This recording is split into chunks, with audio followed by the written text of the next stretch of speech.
Polavaram site project.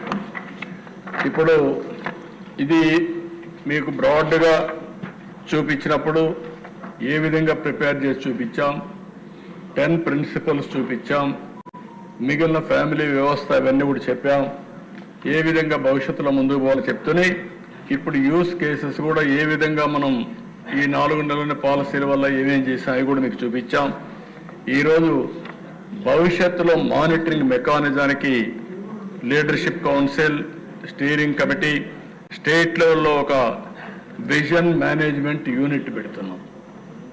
రాష్ట్ర స్థాయిలో ఒక విజన్ మేనేజ్మెంట్ యూనిట్ పెట్టి దానికి కావాల్సిన advisory committee, professional support, line departments, districts అన్నీ కూడా అనుసంధానం చేస్తాం. ఏదైతే మనందరం గుర్తుపెట్టుకోవాల్సింది, మానిటరింగ్ మెకానిజం ఎగ్జిక్యూషన్ పర్ఫెక్ట్గా ఉంటే మనం అనుకున్న లక్ష్యాలన్నీ కూడా కరెక్ట్గా ఉంటాయి. అందుకని స్టేట్ లెవెల్లో ఒక మెకానిజం తయారు చేస్తున్నాం. ఇది అయిన తర్వాత డిస్ట్రిక్ట్ లెవెల్లో డిస్ట్రిక్ట్ విజన్ మేనేజ్మెంట్ యూనిట్ ఒకటి తయారు చేస్తాం. Economic growth, quality of life, real time governance అన్నీ కూడా పెట్టి అక్కడనే మానిటర్ చేస్తూ వాళ్ళు చేసే యాక్టివిటీస్ అన్ని ఆన్లైన్లో అనుసంధానం చేసి రియల్ టైంలో మానిటర్ చేసే పరిస్థితి వస్తుంది. అదే సమయంలో మండల్ లెవెల్లో కూడా ఇది చేసి ముందుకు పోతున్నాం. అంటే 3 లెవెల్స్లో, 1 స్టేట్, 2 డిస్ట్రిక్ట్, 3 మండల్ లెవెల్లో కూడా చేస్తాం. దీనికి విజన్ డాక్యుమెంట్స్ అనేవి తయారు చేసుకొని ముందుకు పోతాం. ఇక్కడ క్లియర్గా key performance indicators, standard operation procedures అన్నీ పెడతాం. ఏ వ్యక్తి ఏ విధంగా పనిచేయాలి, పని చేయకపోతే స్టాండర్డ్ టైంలో పని చేయకపోతే ఎందుకు చేయలేదు, నెక్స్ట్ ఏ విధంగా ఎక్సలరేట్ కావాలి, అవసరమైతే కొంచెం అడ్మినిస్ట్రేటివ్ రిఫార్మ్స్ కూడా తీసుకొస్తాం. టెక్నాలజీ పెరిగింది, బిజినెస్ రూల్స్ అన్నీ ఓల్డ్లో ఉన్నాయి, అవి అవుట్డేటెడ్గా ఉన్నాయి. ఇప్పుడు టెక్నాలజీ అంతా కూడా ఫ్యూచరిస్టిక్గా వచ్చేసింది. ఈ 2 అనుసంధానం చేసి ఏ విధంగా చేయాలనో మొత్తం ఆలోచించి దానికి కూడా రిఫార్మ్ చేస్తాం. రాష్ట్రాన్ని మొత్తం మనం చూస్తే అమెరికాలో ప్రెసిడెంట్ ట్రంప్ వస్తానే ఒక 2-3 టాప్ పీపుల్ని పెట్టి కంట్రీలో అడ్మినిస్ట్రేటివ్ రిఫార్మ్స్ తీసుకొచ్చారు. మనం కూడా ఎవరైతే ఎలాన్ మస్క్ అని, రామస్వామిని 2 పెట్టి వారు కూడా తెచ్చే పరిస్థితి వచ్చారు. మనం కూడా అవన్నీ ఆలోచిస్తాం. ఆలోచించి ఏమేం చేయాలో చేస్తూనే ప్రైమరీ, సెకండరీ, టెరిషరీ ఈ 3 సెక్టర్స్లో మీరంతా కూడా మనం ఎకానమీ జిఎస్టిపిని మానిటర్ చేస్తాం. ఇంకొక పక్కన మనం సేవలు అందిస్తూ ఉంటాం. 1 మనం ఇచ్చే వెల్ఫేర్, 2 మనం ఇచ్చే రెగ్యులేటరీ సర్వీసెస్, ఇవన్నీ కూడా వేరియస్ థింగ్స్ పెట్టుకొని అల్టిమేట్గా ప్రజలకు సాటిస్ఫాక్షన్ ఉండే విధంగా ట్రాన్స్పరెంట్గా ఎక్కడికక్కడ పనులు చేసే విధానానికి శ్రీకారం చుడతాం.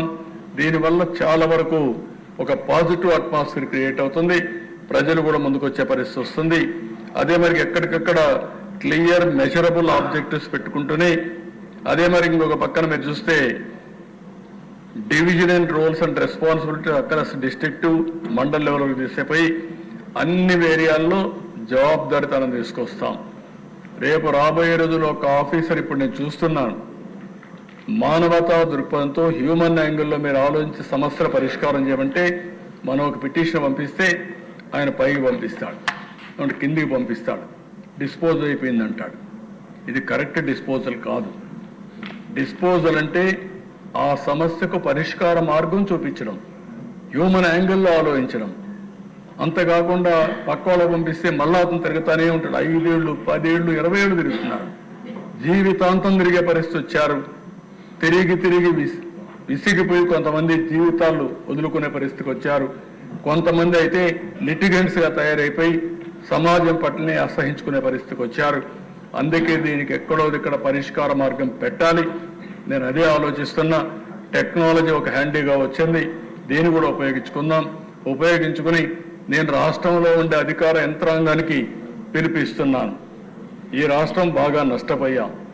ఇప్పుడు కూడా తెలివైన వాళ్ళు ఇక్కడ ఉన్నారు, కానీ ఇక్కడ ఉండే వాళ్ళు ప్రపంచం అంతా రాణిస్తున్నారు, కానీ ఇక్కడ రాణించలేకపోతున్నారు. దానికి కారణం ఏంటి?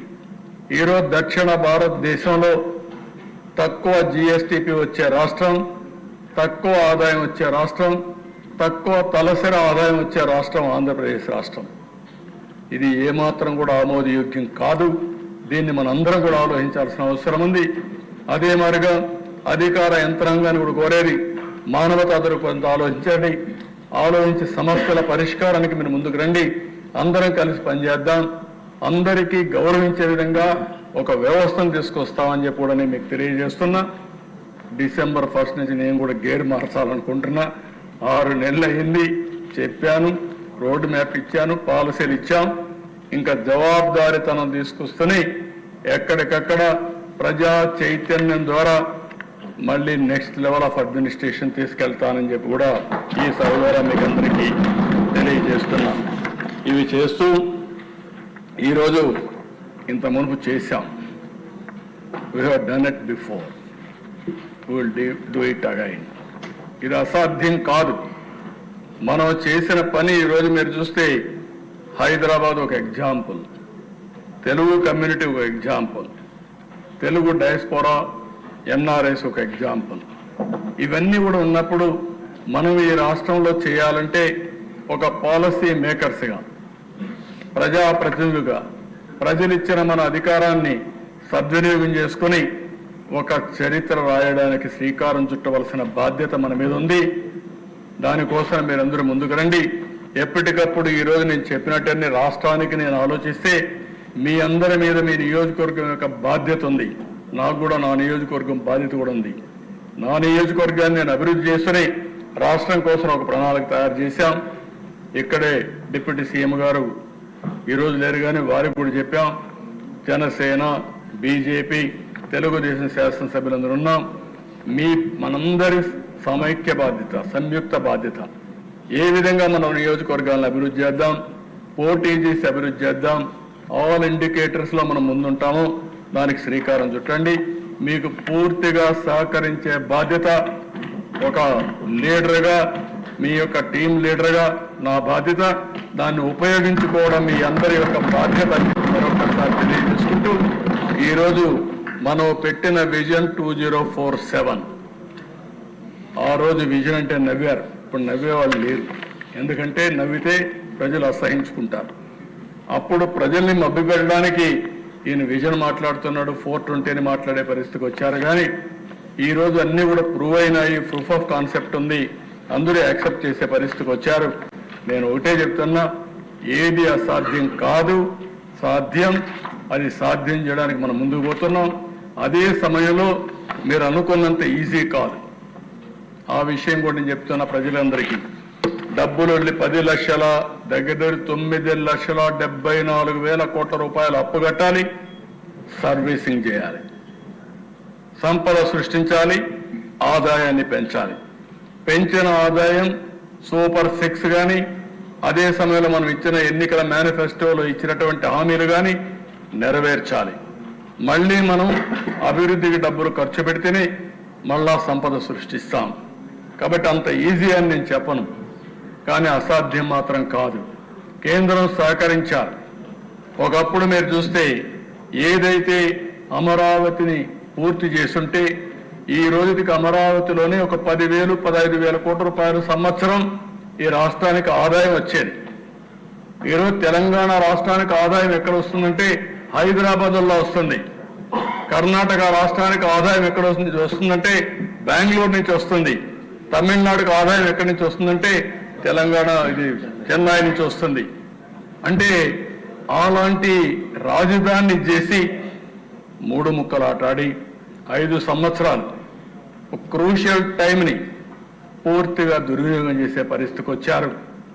అలాంటి సందర్భాలు చాలా ఉన్నాయి. మనం మాట్లాడుకుంటే ఈరోజు పోలవరం పూర్తి అయి ఉండి కొంతవరకు ఇరిగేషన్ ప్రాజెక్ట్స్ పూర్తి చేసి ఉంటే, ఇరిగేషన్ కానీ మనం నీళ్లు ఇవ్వగలిగి ఉంటే వ్యవసాయం బాగా అభివృద్ధి అయ్యేది. వ్యవసాయం పెరిగితే రైతులు బాగుపడేవాళ్ళు. రైతులు పండించిన పంటల వల్ల జిఎస్టిపి వచ్చేది. రైతులకు కొనుగోలు శక్తి పెరిగితే వాళ్ళు కొనుగోలు చేసిన వస్తువుల వల్ల ప్రభుత్వానికి ఆదాయం పెరిగి పేదరిక నిర్మూలనకు ఉపయోగపడేది. ఇవన్నీ కూడా మనం ఆలోచించుకొని ముందుకు పోవాల్సిన అవసరం ఉంది. ఈరోజు ఈ కార్యక్రమాన్ని 2047 విజన్ డాక్యుమెంట్ స్వర్ణ ఆంధ్రప్రదేశ్ని వీలైనంత తొందరలోనే ఇనాగరేట్ చేస్తాం. మీ అందరికీ చెప్పాం, మీరు కూడా ఫీడ్బ్యాక్ ఇవ్వండి. ఇప్పుడు చెప్పగలిగితే చెప్పండి, కాకపోతే మీరు రాసివ్వండి. ఇంకా వినూత్నమైన ఆలోచనలు మీకు వస్తే ఆ ఆలోచనలు కూడా ఇవ్వండి. అన్ని ఆలోచనలు ఎగ్జామిన్ చేస్తాం, ఫైనల్గా అడాప్ట్ చేస్తాం. ఇది అడాప్ట్ చేయడమే కాదు, మీకు అందరికీ కూడా విజ్ఞప్తి చేస్తున్నా, ప్రజలకు విజ్ఞప్తి చేస్తున్నా, జవాబుదారీతనంగా పనిచేస్తాం. ఈ రోజు నేను తయారు చేసే విజన్ 4.0 విజన్ వర్షన్ 1. ఈ వర్షన్ 1 2047కి ఇస్తాం. ఎవ్రీ ఇయర్ మళ్ళా మారిన పరిస్థితులకు అనుగుణంగా వర్షన్లు మారుతూ ఉంటాయి. 5 ఏళ్లలో 4.0 వస్తుంది, 4.1 వస్తుంది, 4.2 వస్తుంది, 4.3 వస్తుంది. 5 ఏళ్లకు 5 వస్తాయి. 5 చేసిన తర్వాత ఎవ్రీ ఇయర్ ప్రజలకు మళ్ళా చెప్తాం, మీరు ఇది చెప్పాం, ఇది మేము చేశాం. ఎక్కడన్నా చేయలేకపోతే ఎందుకు చేయలేం కూడా ఎక్స్ప్లెనేషన్ ఇస్తాం. మళ్ళీ అడుగుతాం మ్యాండేట్. మళ్ళీ నా 5వసారి ముఖ్యమంత్రులు అయ్యి మనం అందరం మళ్ళా తిరిగి వచ్చి విజన్ 5.0 తీసుకొస్తాం. 2047 వరకు ఇప్పుడు మీరు చూస్తే గుజరాత్లో మీరు చూశారు, 30 ఏళ్లుగా ఒకే పార్టీ ఉంది, బీజేపీనే ఉంది అక్కడ. లేకపోతే చాలా రాష్ట్రాల్లో మొన్నే హర్యానాలో 3 సార్లు వాళ్ళే గెలిచే పరిస్థితికి వచ్చారు. మనం ప్రజల కోసం పనిచేసి ప్రజలను కన్విన్స్ చేసి మన ప్రవర్తన వల్ల మన పనుల వల్ల ప్రజలకు గాని చైతన్యవంతులు చేయగలిగితే, ప్రజల్ని మోటివేట్ చేయగలిగితే, ప్రాపర్గా చెప్పగలిగితే ఎప్పుడు ఉంటారు. ఇప్పుడు నేను 9వసారి ఎమ్మెల్యే, 10వసారి కూడా అవుతాం. అంటే నేను ఎందుకు మాట చెప్తున్నానంటే అక్కడ వరుసగా ఓటేస్తున్నారు. ఇప్పుడు మొన్నటి వరకు 8 సార్లు వేశారు, 9వసారి ఓటేస్తారు. ఓటేసిన ప్రజలకు మనం ఏం చేస్తున్నాం అనేది ఇంపార్టెంట్, మన ప్రవర్తన ఇంపార్టెంట్. వాళ్ళు మనల్ని ఆమోదించాలి, వాళ్ళ కోసం మనం పనిచేస్తున్న నమ్మకాన్ని కలిగించాలి. వాళ్ళ జీవితాల్లో మార్పు తీసుకురాగలిగితే ప్రజలు మనతోనే ఉంటారు. అది చేయాలని మిమ్మల్ని కోరుకుంటూ ఆ దిశగా మీరందరూ ఆలోచించి ముందుకు వస్తారని చెప్పి మరొక్కసారి విజ్ఞప్తి చేస్తూ అందరికీ నమస్కారాలు. రాష్ట్ర ప్రజలందరికీ కోరుకుంటున్న దిశ మీ ద్వారా ఈ రోజు మేము ఇచ్చిన డాక్యుమెంట్ ఒక చరిత్ర. ఇక్కడ ఎమ్మెల్యేస్ మీ నియోజకవర్గంలో మీరేం చేస్తారో ఆలోచించండి. ప్రజలు కూడా 2047కి మీరు ఎక్కడుంటారో మీరు కూడా ఆలోచించండి. అన్ని విధాల మీకు చేయూతనివ్వడం, అందుబాటులో ఉండడం, అన్ని విధాల అభివృద్ధి చేయడం మా బాధ్యత. చేసినప్పుడు మీరు కూడా భాగస్వాములయ్యి మీరు కూడా చర్చించుకుని మీరు కూడా తదనుగుణంగా ప్రణాళికలు తయారు చేసుకుంటే మీరు కూడా పైకి వచ్చే అవకాశం ఉంటుంది. అది కూడా మీరు ఆలోచించండి. ఇంకా మనం డిస్కస్ చేద్దాం. ఈరోజు టైం తక్కువ ఉంది కాబట్టి నేను ఎక్కువ పోవడం లేదు. ఇంకా ప్రజలు కూడా చర్చిస్తాం. చర్చించి దీనికి ఒక దీర్ఘకాలంలో వాళ్ళందరి భవిష్యత్తుకి ఏం చేయాలో చేస్తామని చెప్పి కూడా తెలియజేసుకుంటూ ప్రజలందరూ కూడా ఒక విజన్ తయారు చేసుకోండి మీ కుటుంబానికి.